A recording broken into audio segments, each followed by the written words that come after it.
আমরা সবাই মিলে বললাম যে সিসি ক্যামেরা থাকবে, প্রত্যেকটা কেন্দ্রে থাকতে হবে। নির্বাচন কমিশন লিখিত আকারে দিল সিসি ক্যামেরার কোনো দরকার নাই, কারণ সিসি ক্যামেরা হলে রাষ্ট্রের অনেক খরচ বেঁচে যাবে, মানে খরচ হয়ে যাবে। খেয়াল করেন, যদি তার ন্যূনতম বুদ্ধিমত্তা থাকতো, এই লক্ষ লক্ষ সিসি ক্যামেরাকে সেই স্কুল কলেজ রাস্তাঘাটে নামাইয়া সিকিউরিটি নিশ্চিত করতে পারতো। ধরেন কোনো কিছু লাগবে না।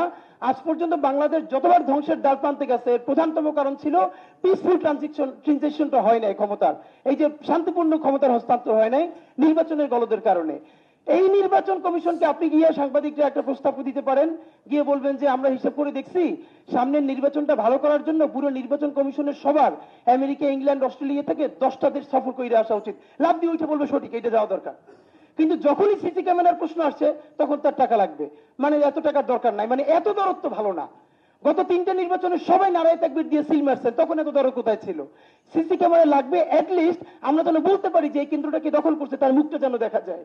এখন আরেকটা ব্যাপার যেটা আপনাদেরকে বলা দরকার, সেটা হলো যে এইবারের সব থেকে বড় ক্রাইসিস হবে কি? এইবারের বড় ক্রাইসিস, আমি যেহেতু গত 20 দিন ধরে সকাল থেকে রাত 10টা পর্যন্ত রাস্তায় রাস্তায় হাঁটতেছি, দেখেন আমি কিন্তু রিড করতে পারি যে আমার ভোটার কারা। এবং আমাদের জায়গাটা হলো খুবই ডিসেন্ট ভোটার, যে জীবনে কোনো কাজের জন্য কোনো এমপি, মন্ত্রী, ওয়ার্ড কাউন্সিলর, মেয়রের কাছে যায় না, নিজে ঠিক মতো ভ্যাট দেয়, ট্যাক্স দেয়, খুবই ডিসেন্ট একটা লাইফ লিড করে। কেন্দ্রটা ভালো থাকলে সে গিয়ে আমার ভোটটা দিয়ে আসবে। কিন্তু যখনই শুনবে কেন্দ্রে মারামারি লাগছে, সেই কেন্দ্রে ধারও যাবে না, কারণ সেই মার খেতে পারবে না।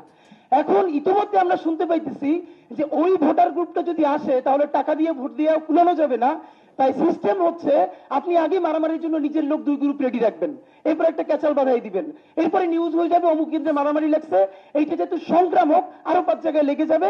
তারপরে ওই যে যারা ব্যাংকার, যারা শিক্ষক, ইউনিভার্সিটির ফ্যাকাল্টি, তারা কেউ ভোট দিতে যাবে না। আপনার ওই যে টাকা দেওয়া লোকগুলো তারা ভোটটা দিয়া আপনি বলবেন যে আপনি এমপি হয়ে গেছেন।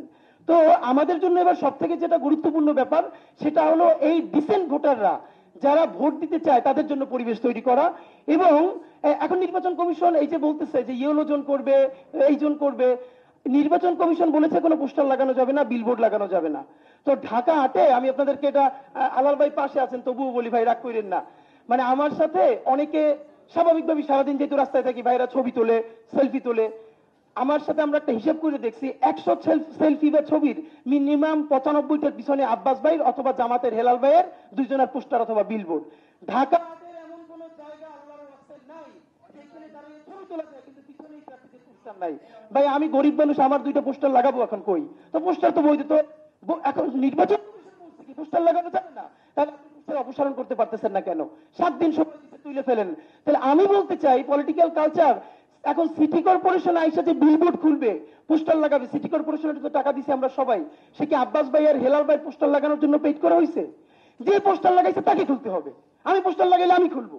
এবং আপনি যদি সাহস থাকে আপনি কইরে দেখান, সময় দিছি 3 দিন, হেলাল সাহেব, আব্বাস সাহেব, XYZ যত সাহেব, ওসমান সাহেব, আদি সাহেব, পোস্টার যারা লাগাইছো সব পোস্টার 3 দিনের মধ্যে নামাবা, না নামলে ধন্যবাদ। তাহলে সামনে নির্বাচনের আমাদের রাস্তা আছে।